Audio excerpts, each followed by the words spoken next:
Hello，大家好啊！歡迎嚟到樂在旅途財經人頻道入邊嘅快閃5分鐘啊！今日呢個快閃5分鐘係上半年最後一次啦啊！今日我想講嘅股份唔講商湯住啊，要講鍵盤苗苗啊！鍵盤苗苗咧，咁我過去嗰2個星期咧，一路咧都有推介呢隻股份啦。咁亦都喺上個星期初嘅時間咧，同大家講去過最高位置嘅3.159，好挨近，好接近咧目標價3.2啊！咁叫大家咧要係沽下貨咁樣啊！咁如果要買貨嘅話咧，等佢落翻去咧3蚊樓下咧先至考慮㗎。咁果然咧，大家亦都見到啦，係去完3.159之後咧，一路咧都係回落啊！咁上個星期咧亦都曾經係跌穿咗3蚊呢個位置㗎嚇。咁唔知大家有冇低位要再買翻貨？但係今日嚟睇嘅話咧，又再出現一個咧係急升啊！咁曾經去過咧3.3嘅呢個咧歷史嘅新高啊！咁呢個位置嚟睇嘅話咧，已經又再突破咗上一次嗰個位置啦。消息面方面咧，其實咧我相信就即係大家都揾唔到嘅，冇乜特別啊。只不過咧就可以咁講啊，大家知道啦，鍵盤苗苗佢嘅入邊啲產品包括咗何濟公、非英活絡油、保濟丸，大家喺過去半年咧都成日見到呢啲嘅品牌咧係喺大台入邊啊出現過啊。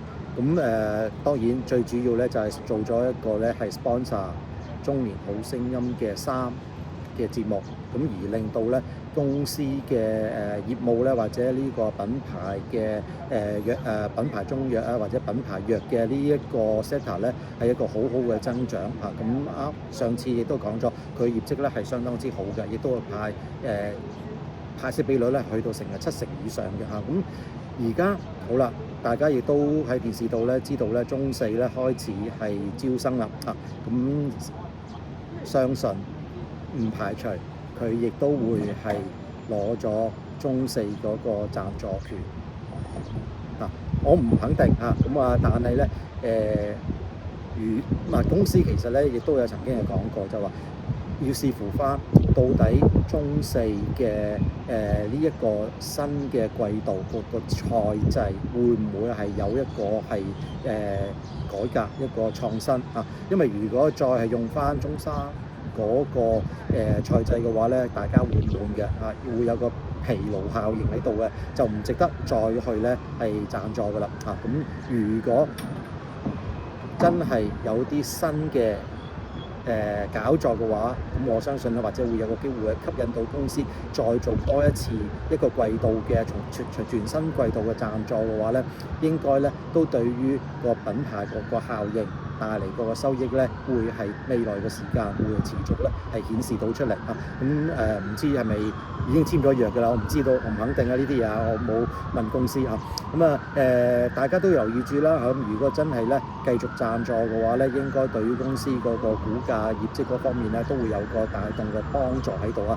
短線嚟睇嘅話，如果真係要買嘅話，睇下仲有冇機會咧落翻去咧，就即係3蚊邊呢啲位置嘅話係可以買啦。如果有貨嘅話咧，咁今次咧可以個目標咧再睇高啲啦，一級級咁樣睇高啊，睇住咧就大概咧係3.4至到3.5左右啦。睇下有冇機會咧係即係7月嘅時間可以去到呢啲位置嘅啊。我自己係冇持有呢隻股份嘅仲有少少時間1分鐘嘅時間啦。見到比亞迪咧個股價咧都仲係要係沉底啊，去到123蚊呢啲位置我諗市場咧最主要關注點咧就係到底7月1號聽日公佈嘅一啲嘅數據，到底6月份減價完之後促銷之後，佢嗰個買車輛咧會唔會去到40萬啊，或者更加高嘅位置？如果係嘅話咧，或者海外嘅銷售咧會唔會突破到10萬啊？如果真係嘅話咧，應該對7月1號翻嚟之後咧個股價咧會係有進一步嘅上升嘅空間喺度。再有一次咧就仲有一樣嘢咧就講到話大家見到話公司就決定啦，話係7月開始咧就係停止係減價促銷啦啊！呢一個咧唔係因為國家逼佢哋咁做，而係公司一早已經係講咗呢一次嗰個減價促銷嘅優惠係會到6月30號為止。咁所以咧呢一個咧，只不過咧係公司係做翻以前先前嘅承諾啊，所以7月1號之後咧買車嘅話咧係冇再有 discount 喺度啦。咁再同大家要澄清翻嘅。好啦，咁歡迎大家繼續訂閱我頻道啦，咁可以咧就繼續俾 like 我啦。下個半年之後過完7月1號之後咧，再同大家咧係做新一個快閃5分鐘，再見，拜拜，拜拜。